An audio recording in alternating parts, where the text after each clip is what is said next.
Masyadong makapangyarihan ang lalaking ito.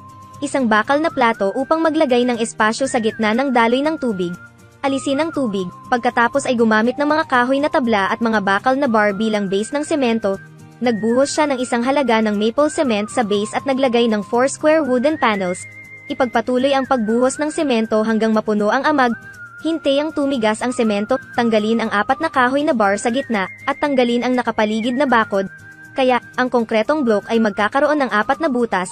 Pagkatapos ay ibuhos ang tubig sa 4 na butas, pagkatapos ay i-seal ng plastic sheet.